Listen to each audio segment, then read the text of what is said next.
My name is Jacob, and I made a new app I want to show you. It's a business card generator. It's basically for myself, but I might put it online if there's some interest. Basically, I'm used to making business cards for people, and some of them are returning customers. And to make it easier to input the right text at the right place and the right font, and so on and so forth, I made this program, and I think it came out pretty good. So I wanted to make a little video to show you. So you can list in some templates like this one, and you can see a live update, a semi-live update of this. So if I change his name, it's gonna be updated here, and there's some information here about this card, the colors and the size and other stuffs. And I can give him like a telefax number if I want to, and it's gonna be put in here. And these prefixes are also hard-coded for this specific template.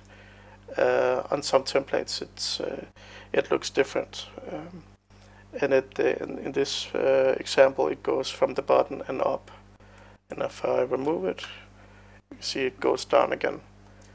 I'm just gonna show you another one here. Load in. It's another person and another font, another size, and here it says mobile. It didn't do that in the other one, and I can I can just change a lot of stuff here if I want to, and easy as can be. I'm gonna show you this one also. It's just black and white. This template got right aligned text, also from the bottom and up, black text, another font, and so on and so forth. Looks really cool. Very easy to maintain, very fast. And I want to show you this one, also from the bottom and up. Oh, another thing is, look, this direct phone and mobile phone, direct tel and mobile. So it's in the same orders as these fields out here. But if I go to this one, you say mobile is first and direct, which is not the way it says right here. But that's because the client wanted it that way, and I respect that wish in my template. But I don't have to remember that stuff, which is really important if you're making business cards for a lot of different customers. So that's really nice.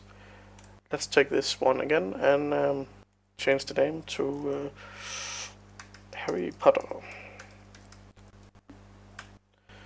Another thing is, as you can see, the preview here is the crop size or the trim size, like the finished version of it.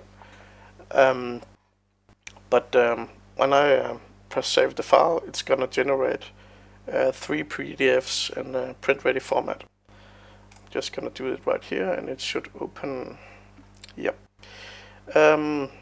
It's in the right size, 90 by 55, and this is only the I don't know how you say this in English, but the on print. If you got already printed stock with the logo and stuff, you can print this on a black and white printer basically, and save a lot of money. You just have to like match it, the precision. And this is if you need to make the base print first, then you can just export it here.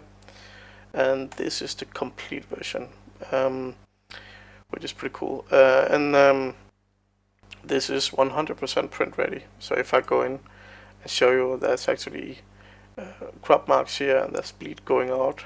You can't see it because I set the crop box, but it is 100% print ready. And the colors I can also show you here.